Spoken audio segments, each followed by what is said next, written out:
Malgré le contexte actuel, malgré tout ce qui n'est plus possible, il reste des choses possibles. C'est un de mes mantras, il ne faut pas laisser ce qu'on ne peut pas faire nous empêcher de faire ce qu'on peut. C'est du temps pour travailler sur soi, c'est du temps pour faire le point sur ses projets, sur les directions qu'on veut donner, et également pour préparer 2021. Il faut simplement être conscient que c'est pas une pause, c'est un temps. Et ce temps-là, on en fait ce qu'on veut. AVS avec Philippe Robichon. À votre santé sur Beurre FM, bonjour, bienvenue pour une nouvelle matinée santé. Hola Patrick. Hola Philippe, hola tout le monde. Patrick Soulaï est avec nous, formateur en ProcessCom. Yes. Et vous êtes quelqu'un de bizarre, j'ai vu ça sur votre chaîne récemment. Ah ouais? Pourquoi? Ouais. C'est vous qui le dites, je ne sais pas, je suis quelqu'un de bizarre. Oui, bon, après, on dévoile pas tout comme ça. Philippe, maman écoute Philippe. C'est vrai. Attention. Donc si Madame Soulaï écoute, on va pas pouvoir tout dire. Exactement. Notre invité aujourd'hui s'appelle Soudei. Good morning Soudei. Good morning Philippe, comment ça va? Il a un accent d'enfer, hein. Il vient d'où votre accent? Oh, du Cameroun. C'est vrai. Ah oui, voilà. On entend bien le Camerounais là. On a entendu Yaoundé là.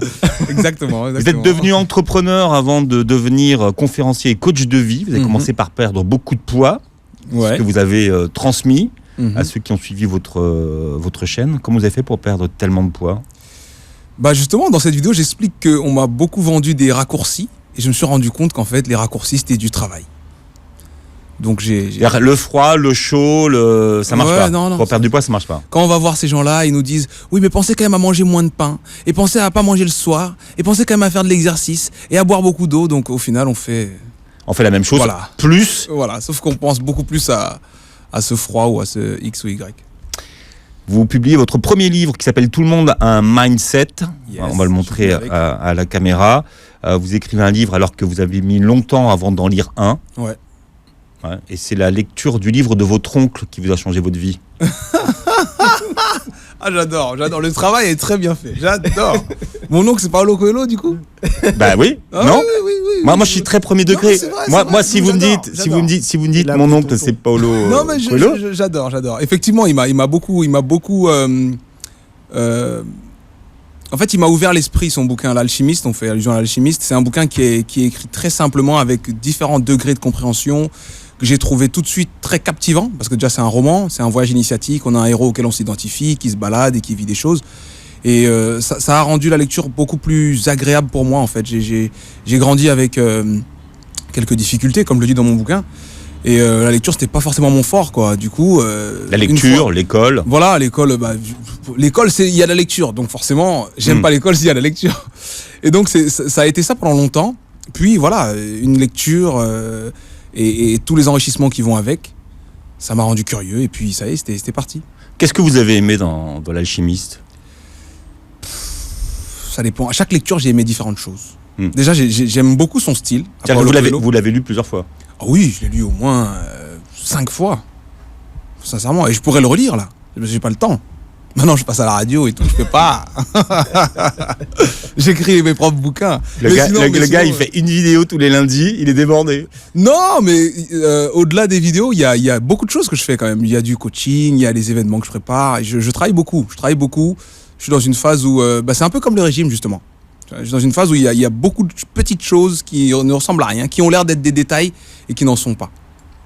Vous pensez qu'un livre, ça peut changer la vie? Par exemple, L'Alchimiste, c'est vraiment un livre dont on peut dire que ça a changé votre vie? Ça a changé la mienne. Je suis certain que sans L'Alchimiste, je ne serais pas là aujourd'hui. Après, il n'y a pas que ce livre-là, mais ça contribue à changer quand même. Alors, on part du principe aujourd'hui que tout le monde sait ce que c'est qu'un mindset. Vous, qu'est-ce que vous acceptez comme définition? On va commencer même peut-être par la traduction. Justement, en faisant le choix d'avoir le titre de mon bouquin avec mindset dedans, je savais que j'allais passer par la case définition. Et moi, je me suis arrêté à la traduction des deux termes qui constituent le mot mindset. L'un veut dire esprit, l'autre veut dire régler.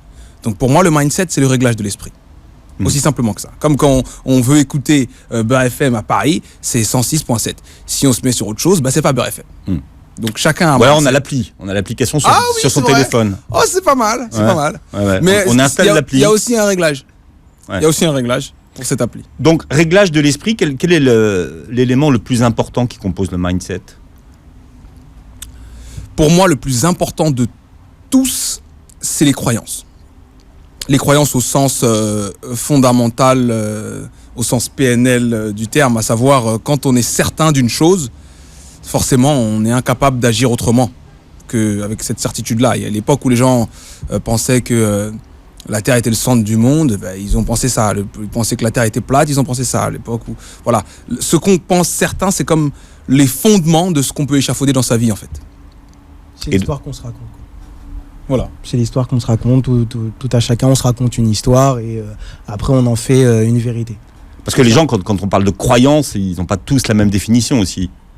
Oui, effectivement. Quand je dis croyant, je parle pas de religion ou de spiritualité. Ouais. Je parle vraiment de croyance au sens de certitude.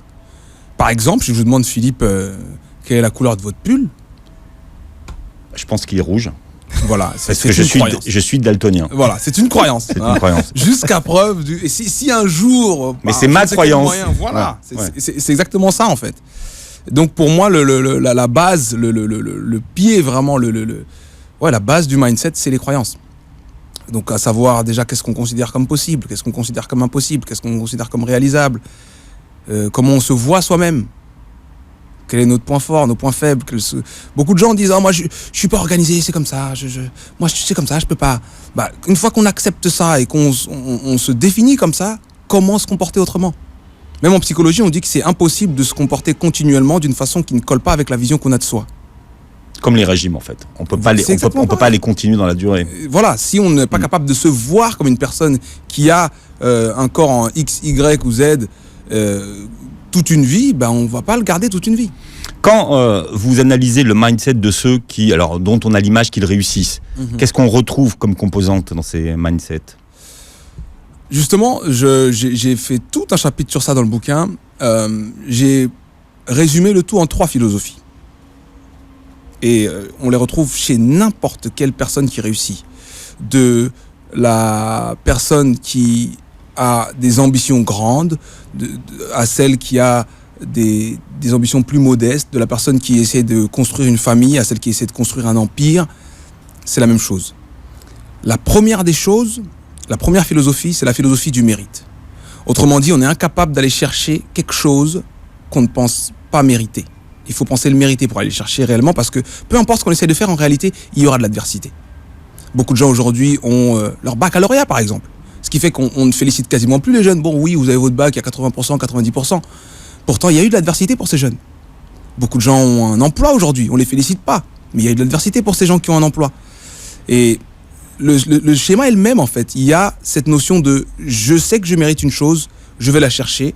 Et quoi qu'il se passe, ou quoi qu'il se dresse entre moi et cette chose, ce ne sera qu'un contretemps. » Il y a des personnes qui pensent que finalement, c'est le travail. Donc c'est la méritocratie, on a bien travaillé, donc on obtient ce qu'on mérite, et plus on travaille, et plus on obtient. Absolument. Moi, je suis de ce parti-là. Après, il y a pas mal de nuances quand même à faire entrer, parce que ça peut être compris de différentes façons. On peut travailler comme un forcené avec le mauvais outil, on n'aura aucun résultat. Donc le travail, il y a aussi cette notion de recherche, de remise en question. C'est ça qui fait rentrer les différentes philosophies, justement celle d'après. La suivante, c'est la progression, à savoir, on a le devoir et la capacité de constamment progresser. On peut toujours être meilleur, c'est-à-dire un arbre grandit jusqu'à son maximum et ensuite il s'arrête. Un humain, jusqu'à preuve du contraire, on n'a pas trouvé le maximum de l'humain. Chaque jour, on bat des records dans tous les domaines. Il ne faut jamais s'arrêter de progresser. Enfin, quand je dis faux, il n'y a pas de faux. Il n'y a pas de faux, chacun fait ce qu'il veut.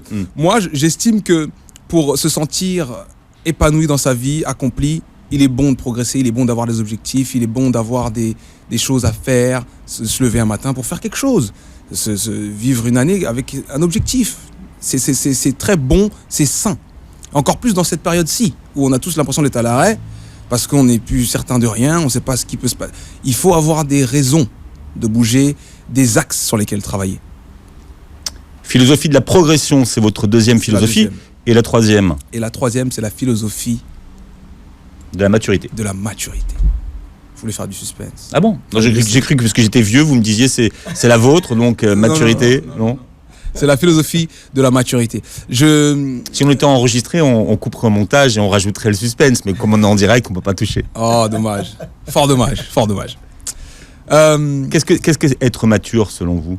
Pour moi, la maturité, c'est la rencontre entre la responsabilisation, c'est-à-dire qu'on se sent responsable de ce qu'on veut créer. Donc forcément, ça induit de la remise en question.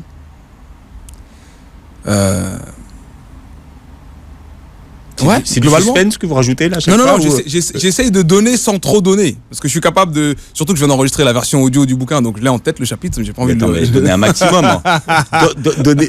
Donner un max. Concrètement, la maturité pour moi, j'ai un tout petit passage dans ce chapitre-là qui me plaît beaucoup, où je cite Einstein.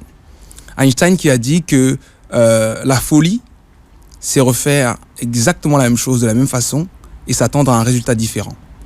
Et moi, ça m'a inspiré la citation suivante qui dit que l'immaturité, c'est échouer et ne pas se remettre en question. La maturité, c'est justement ça, c'est se dire, je veux une vie X ou Y, où je veux tel résultat, je veux tel boulot, je veux tel corps, je veux tel revenu. Je tente, j'ai pas ce que je veux, et c'est pas ma faute. Ça, c'est être immature. Donc la philosophie de la maturité qu'on retrouve chez toutes les personnes justement qui sont en quête de cette réussite ou qui ont touché la réussite du doigt, il y a cette notion de ça dépend de moi. Ça dépend de moi, je ne vais pas me laisser arrêter ni par le système, ni par la météo, ni par quoi que ce soit. Ça dépend de moi. Ni par le coronavirus.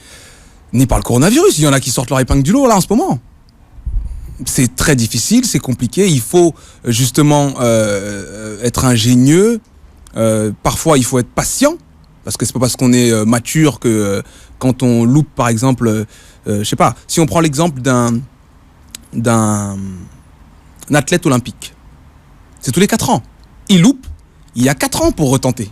Donc la maturité, c'est aussi comprendre qu'il y a des choses sur lesquelles on a du contrôle, il y a des choses sur lesquelles on n'a pas de contrôle.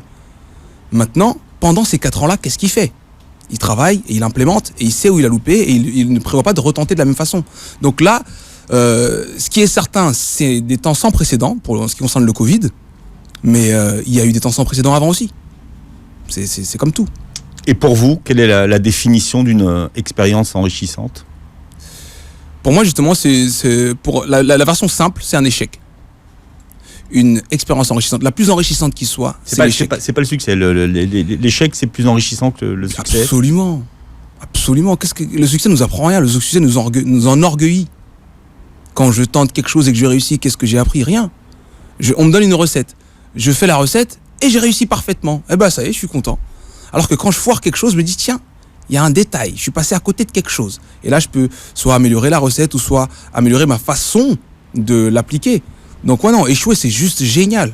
Et ça, c'est un message que d'ailleurs, la toute première vidéo que j'ai faite, c'était sur ce thème-là.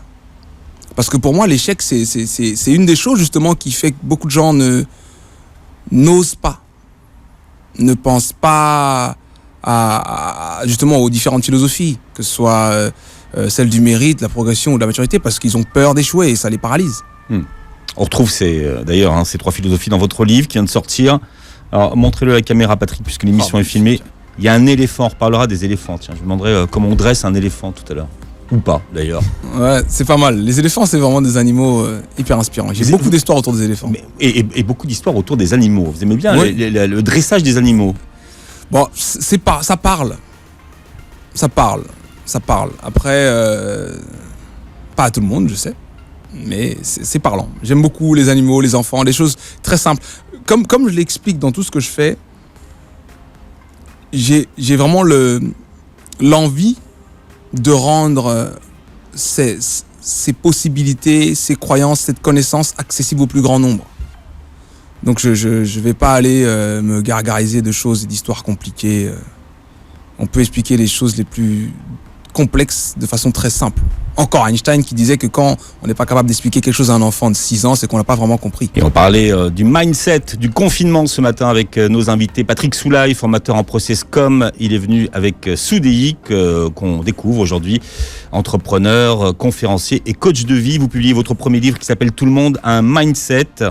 On le trouve où, votre livre, Soudéi ? On le trouve pour l'instant, du moins à partir du 16, exclusivement sur mon site sudei.com et dès la semaine d'après, il sera également sur Amazon et normalement dans les semaines qui vont suivre, il sera un peu plus distribué. Mais pour l'instant, on mettra le lien sous la vidéo de l'émission, Patrick. Yes. Bon, le retour à la normale, c'est peut-être pas pour maintenant. Comment est-ce qu'on termine 2020 ? Cette année-là, où tout s'acharne sur nous. C'est une impression qu'on a, effectivement. Moi, en tout cas, je la termine avec ses possibilités. Parce que malgré le contexte actuel, malgré tout ce qui n'est plus possible, il reste des choses possibles. Et c'est un de mes mantras, il ne faut pas laisser ce qu'on ne peut pas faire nous empêcher de faire ce qu'on peut. Alors c'est du temps pour travailler sur soi, c'est du temps pour faire le point sur ses projets, sur les directions qu'on veut donner, et également pour préparer 2021. Il faut simplement être conscient que ce n'est pas une pause, c'est un temps. Et ce temps-là, on en fait ce qu'on veut. Ça peut être bon de se reposer pour ceux qui sont fatigués, qui ont beaucoup travaillé. Il y en a beaucoup d'ailleurs qui, au premier confinement, ont découvert que waouh, ça faisait longtemps que j'avais pas eu une bonne nuit, et ainsi de suite. Maintenant, en 2021, on va pas attendre. Le temps, lui, fait ce qu'il fait. Hein. Une seconde, c'est une seconde. Une heure, c'est une heure. Un mois, c'est un mois. Dans 100 jours, voilà, on sera déjà en train d'attaquer la fin du premier trimestre de 2021. Donc, si je dois donner un conseil à tout ce monde qui est peut-être anxieux, c'est faut créer de la perspective. Comme on parlait tout à l'heure de progression, il faut créer de la perspective, savoir où est-ce qu'on veut être en 2021 et commencer déjà à préparer 2021. Comme en hiver, on peut préparer le printemps, quoi. Comment on se projette quand on n'a pas de visibilité ? Parce que là, on s'est projeté plusieurs fois cette année. Ouais. Bah moi, ce que je fais, c'est que je me projette justement dans l'adaptation à cette nouvelle situation. C'est-à-dire qu'on a vu émerger pas mal de petites choses. Le premier confinement, c'était très anecdotique. Oh, des artistes font des concerts en visio, des machins, là. Sauf que aujourd'hui, voilà, je sais pas exactement les chiffres, mais beaucoup de sociétés ont commencé à bosser, par exemple, en télétravail effectif, et ils sont de nouveau en production, donc les sociétés de services notamment. On comprend que certains secteurs peuvent continuer à fonctionner. Au moment où on se parle, il y a de la vie dehors, on entend les voitures et tout ça. Donc, c'est pas un temps d'arrêt, comme je dis, c'est un temps d'adaptation, c'est nouveau. Moi, ce que je suggère à toutes les personnes qui veulent se projeter, c'est voir ce qu'elles peuvent faire. Pas chercher à refaire ce qu'elles avaient l'habitude de faire. Si c'est plus possible, c'est plus possible. Moi, par exemple, j'adore les conférences. J'adore, vraiment. Mais je prévois pas d'en faire en présentiel, c'est pas possible. Parce que je sais que même si on dit ouais, bah, de retour à la normale, on y va, il y a quand même cette anxiété latente qu'il y aura. Les gens vont se dire, on sait jamais, il peut y avoir un contaminé là au milieu de cette conférence qui tousse et on est reparti. Donc je me dis, il faut s'adapter. Ça veut dire quoi, retour à la normale d'ailleurs ? Qu'est-ce qu'on en fait de cette expression qu'on entend ? Retour à la normale, retour comme avant ? Bah, ça veut juste dire qu'on a le regret de ce qu'on a perdu qui est plus fort que l'espoir de ce qu'on va avoir. En réalité, on regarde dans la mauvaise direction. C'est comme quelqu'un qui dit « Ah, ma vie, elle était trop bien avant. Elle était trop bien avant. Et puis, j'espère que ma vie sera comme avant. » Comme si demain, ça pouvait pas être meilleur. Mais avant, et c'est intéressant de se demander s'il se disait ça. Avant qu'il y ait le confinement, est-ce qu'il se disait que ma vie, elle est trop bien ? Moi, ce que je me dis, c'est que quand on dit retour à la normale, c'est surtout qu'est-ce qui est normal ? Parce que quand on vit le moment là, moi je coach des gens aujourd'hui, ils me disent oui, comme tu dis, ils me disent oui, avant c'était mieux. Mais quand j'ai coaché avant le confinement, c'était toujours pas bien. Donc en fait, il n'y a pas de normalité en vérité. Ouais, c'est vrai. C'est vrai, c'est un point ça. C'est vrai. Que ouais, à l'instant où on demande, ce sera toujours... Mieux avant ? Bah ouais. Ou mieux plus tard. C'est pour ça que moi je résume ça à... Tu regardes dans la mauvaise direction en fait. Ouais. Demain arrive, hier c'est passé, c'était bien, tant mieux. Espérons que demain soit bien. Souvent, je dis aux gens que moi je sais qu'il y aura des fleurs l'année prochaine ou le mois prochain ou dans le futur. Et on me dit mais pourquoi, comment ? Je dis parce que je les plante. Et dans ma vie c'est ce que je fais en fait. Et là je suis en train de planter pas mal de petites choses pour 2021. Je pense que je reviendrai vous raconter ça. Mais la philosophie de maturité c'est ça. Et quand il pleut, il y a des parapluies. On s'abrite. Voilà, il y a des parapluies. En quoi le confinement est un excellent test pour remettre en question tous les éléments d'un mindset ? Bah, parce qu'on est livré justement à notre mindset. Une fois qu'on est face à une chose complètement nouvelle ou imprévue, c'est le mindset qui dicte notre réponse. Et donc, le premier l'a montré. Après, je pense que ça dépend également de la façon dont on prend part à ça. Il y en a beaucoup qui ont profité de ce confinement-là pour dire, OK, c'est un temps off, maintenant, je reste chez moi, je dors, et je regarde la télé bien comme il faut et je suis cool. Donc, ça fait du bien. On a pris des nouvelles habitudes. Mais c'est dangereux. C'est dangereux. Et pourtant, les habitudes, c'est ce que vous expliquez dans votre livre, c'est une composante du mindset. Absolument. Mais justement, ces habitudes-là, qu'est-ce que c'est lié à quoi comme mindset? Oui. Des habitudes je ne passe mon temps qu'à me divertir ou qu'à prendre plaisir, par exemple. Je ne construis pas, je consomme. Je ne crée pas, je consomme. Comment est-ce que cette habitude-là peut être bonne pour un mindset? Parce qu'il y a également, dans ce que j'ai dit, la philosophie de progression. Le but, c'est de devenir qui on veut être. Et j'ai compris une chose il n'y a pas si longtemps, c'est que on n'est jamais vraiment à l'arrêt. On est soit en train de progresser, soit en train de régresser. Alors ça met la pression quand on entend ça, mais c'est vrai en fait. On n'est jamais vraiment à l'arrêt.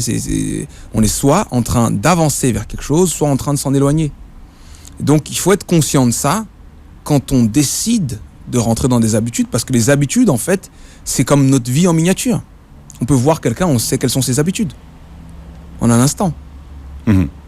Donc, oui, Patrick. Mais est-ce que l'idée, ce serait pas aussi de se dire qu'en fait, ce confinement, c'est comme un miroir, en fait.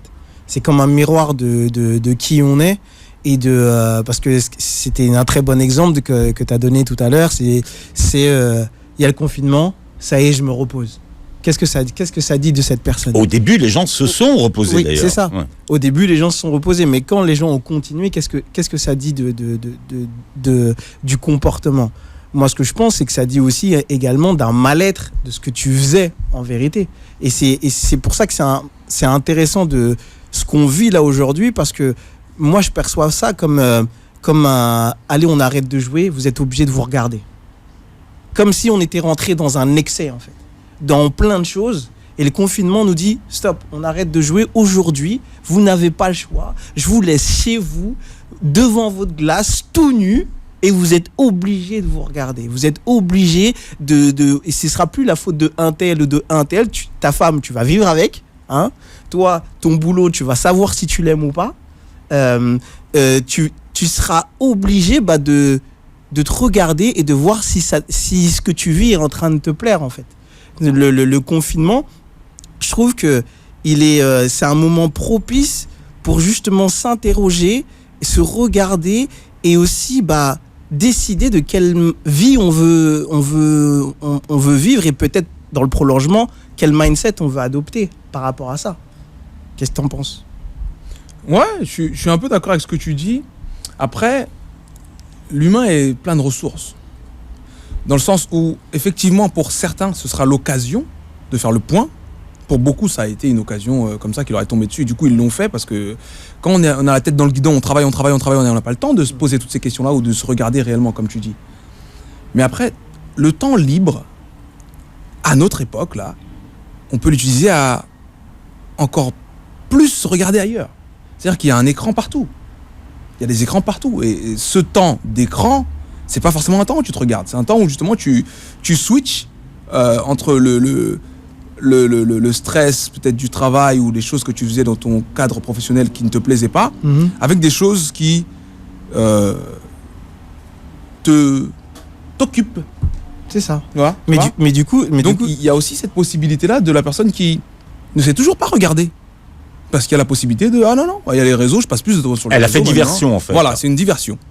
Et je pense qu'il y a une grande quantité de personnes qui ont fait cette diversion-là, parce que le seul fait même de se remettre en question, ça n'arrive pas tous les jours, en fait. Tout le monde ne fait pas ça. Il y en a plein qui ne se remettent pas en question. Et c'est pour ça qu'on doit être là, créer du contenu, suggérer, passer par le chemin justement de la diversion, pour dire, au fait, pense à ça aussi. Comme on peut aller voir un film qui est censé être un film super drôle, avec des messages beaucoup plus profonds dedans, comme il y a des humoristes qui le font, il y a même voilà, des films même qui sont sur les différentes plateformes de streaming et tout, qui essaient de jouer ce rôle-là.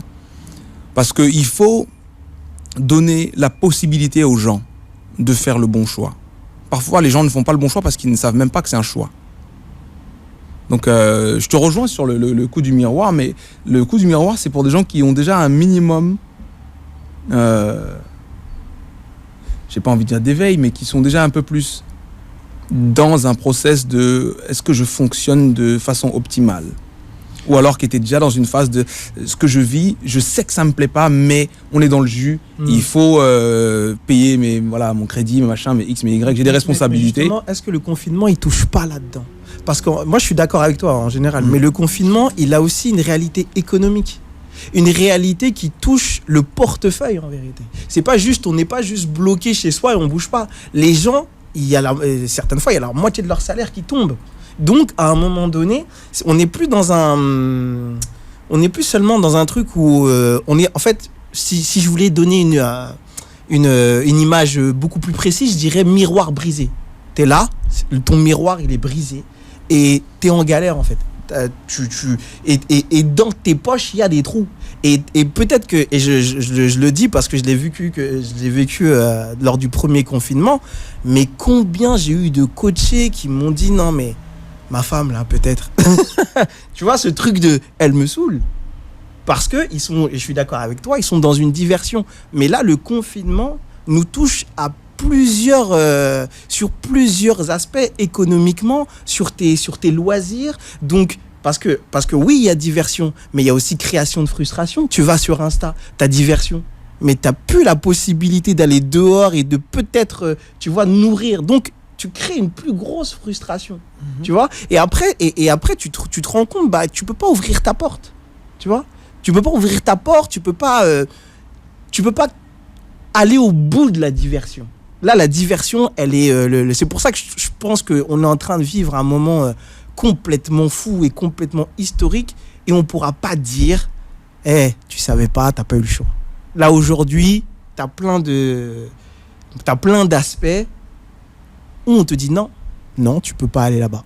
Non, tu peux pas aller là-bas. Non, tu peux pas aller là-bas. Et si tu vas là-bas, c'est aussi ça qui est anxiogène.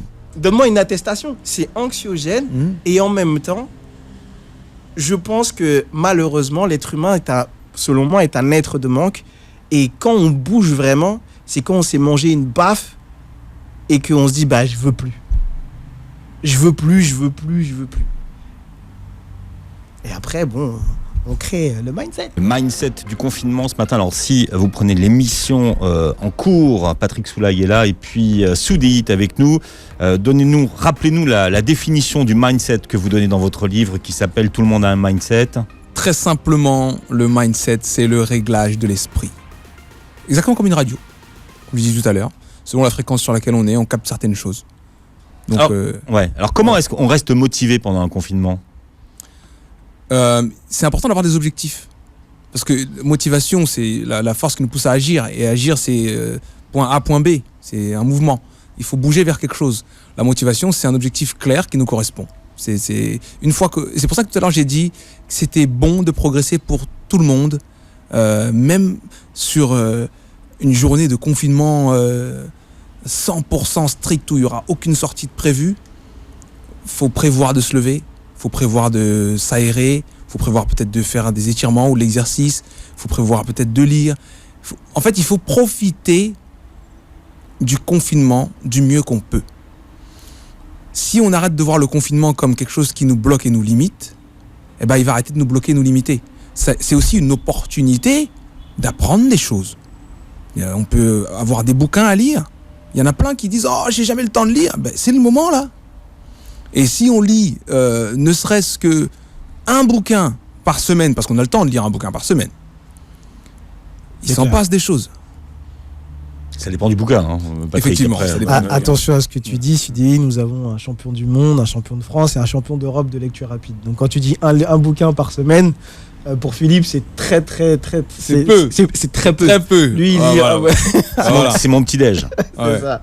Ok. En tout cas... vous pouvez lire La prophétie des anges. Voilà, des Andes. Des Andes, pardon. Voilà, oui. des Andes.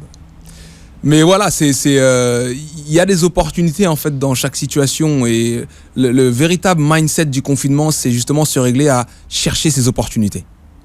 Il faut les chercher et une fois qu'on les voit, eh ben on peut aller les saisir et ça devient une motivation. L'opportunité de se transformer, l'opportunité de créer des nouvelles habitudes, l'opportunité de changer sa relation. Patrick disait tout à l'heure qu'il y a des coachés à lui qui lui disaient « Oh, mais ma relation avec ma femme, c'est technique ». C'est l'occasion, justement, de travailler à la compatibilité. Il a dit technique ? Ouais, c'est non, mais Bon, il a pas dit ça comme ça. Non, parce que je conserve l'expression, c'est technique. Ouais. c'est technique. Ouais, Ouais, c'est pas mal. Ça marche aussi pour la relation avec mon mari, technique aussi. Voilà, je vous bien rassure. entendu. Ouais. Bien Ouais. entendu. Parce que j'imagine que quand c'est technique dans un sens, ça l'est forcément dans l'autre. Ouais. Exactement. Donc, c'est des occasions, en fait. Du temps, par exemple, voilà, les enfants, je les vois jamais, je travaille tout le temps. C'est du temps. Poser, discuter, faire des jeux, construire des choses, mettre de l'ordre dans le grenier ou bien repeindre un mur. Il y a énormément d'opportunités. Seulement, il faut les voir. Et le mindset est là. Celui qui cherche les opportunités les voit. Et celui qui les voit, eh ben, il transforme les possibilités en réalisation et puis c'est tout. Dans votre dernière vidéo, vous nous expliquez comment trouver du boulot pendant le confinement. Ouais, hey, topissime. Ouais, parce que ça aussi. Merci la PEC. Oui, merci la PEC. Ah, la PEC, dédicace à vous la PEC.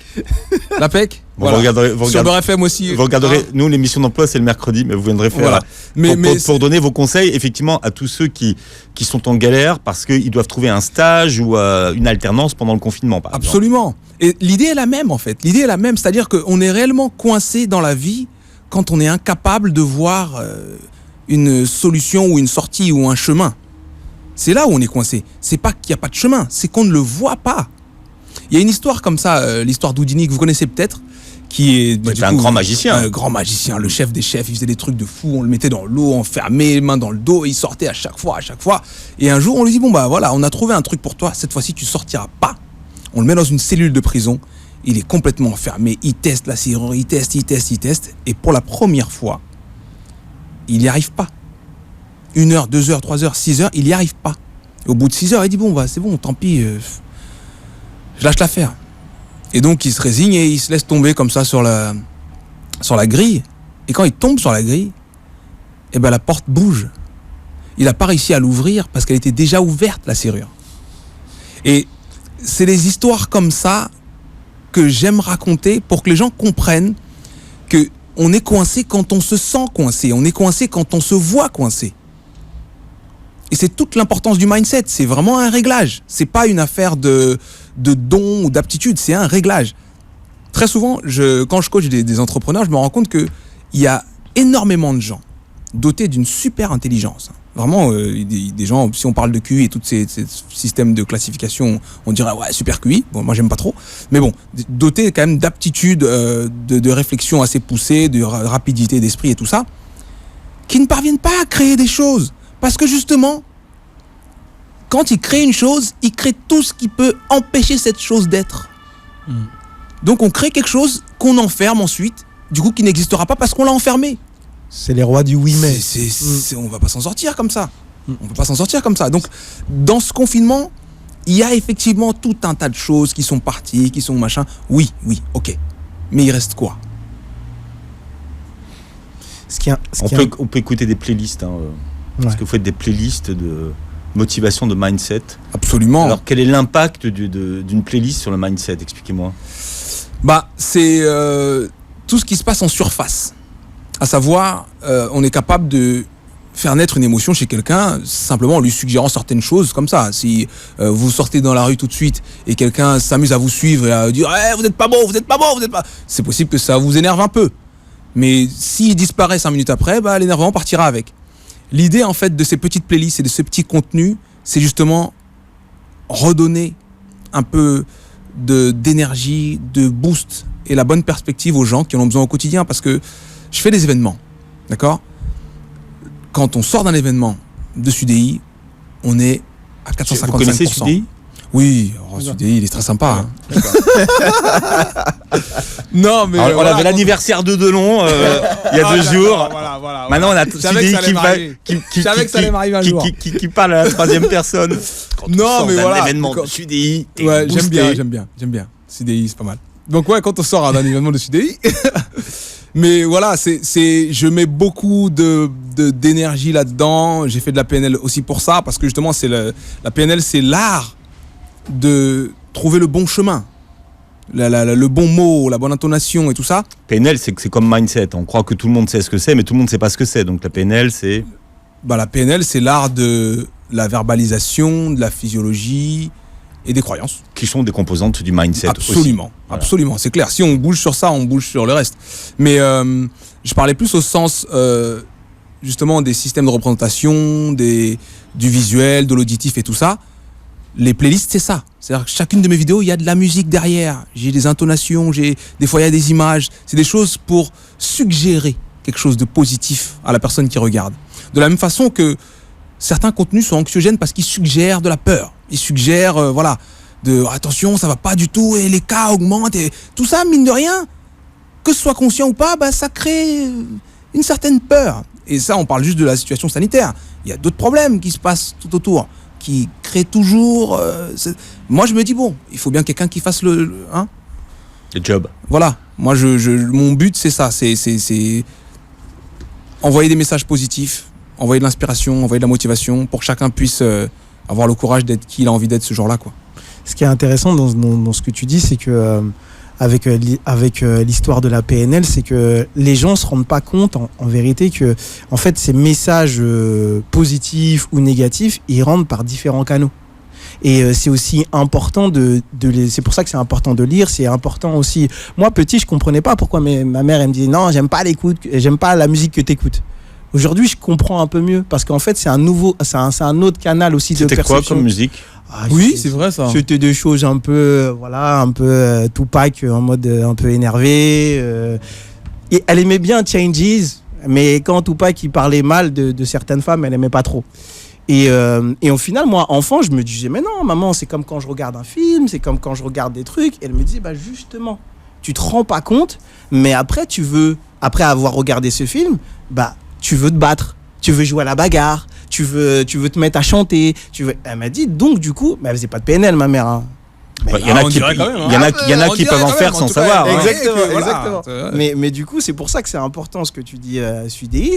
Qu'est-ce que ça veut dire aussi dans ce confinement? C'est que les messages anxiogènes ou positifs, c'est pas juste regarder la télé, c'est aussi comment vous vous nourrissez mentalement, psychologiquement, comment vous mangez, ce que vous écoutez, et tout ça, ça contribue à notre bien-être. Il y a des gens qui sont heureux du confinement, mais parce que, comme l'a dit Philippe, inconsciemment, ils se mettent dans un environnement qui est génial en fait.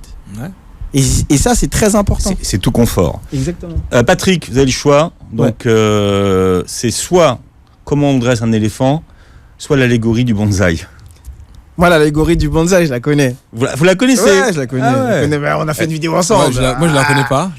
Tu peux nous la raconter? Non, je laisserai l'auteur. C'est un jour, Patrick, tu vas chez Truffaut, c'est ça? Ouais, c'est ça. Si je vais chez Truffaut. J'adore Philippe, j'adore. C'est génial ici. C'est comme ça que ça se passe? C'est comme ça. Exquis.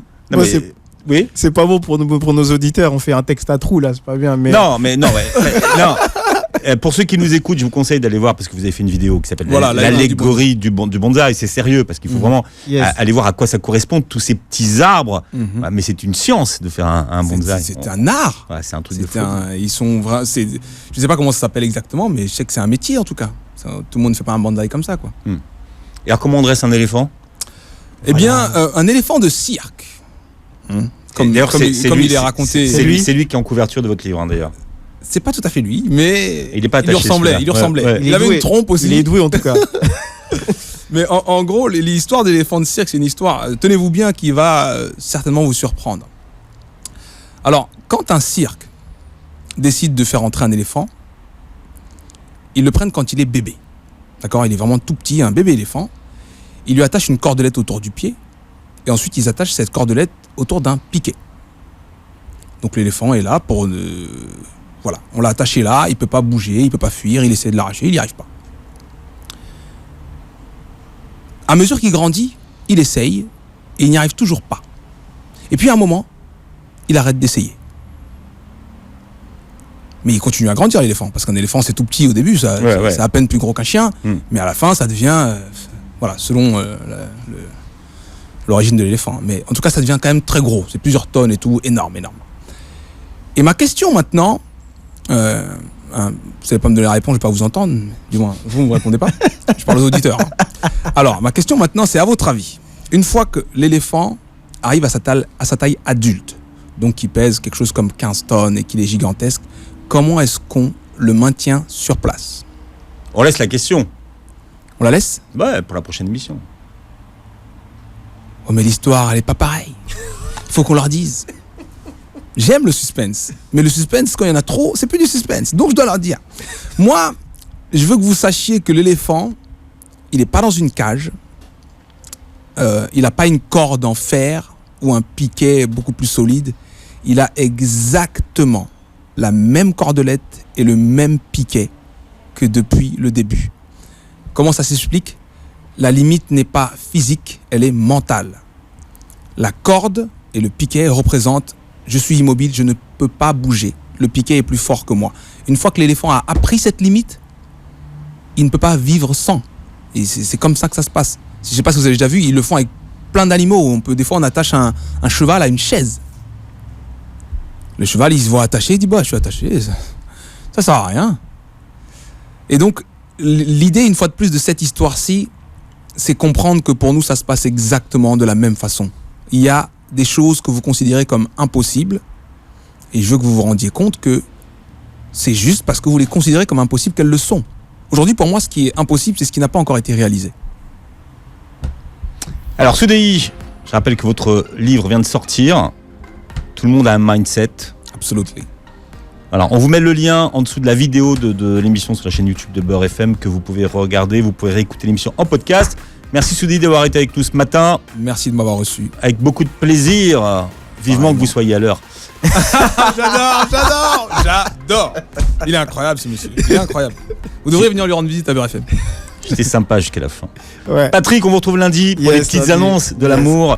Yes. Vous donnez des rendez-vous sur votre chaîne YouTube aussi, Patrick. Ouais, chaîne YouTube, donc tous les mercredis en ce moment. Et puis. Ce soir, tiens d'ailleurs. Ce soir, tous les mercredis. Et ce soir, analyse de personnalité. Donc sur Insta, vous venez en direct. En direct, vous venez. On peut s'inscrire. Est-ce que les Moi, je l'ai gens... fait la dernière fois, c'était vraiment pas mal. Hein. Ouais. Ah, c'était pas mal. Hein. Et les gens peuvent. Vous prenez quelqu'un au hasard. Exactement. Je prends quelqu'un au hasard. Je prends 3 personnes. Ça dure 1 heure et on analyse la personnalité.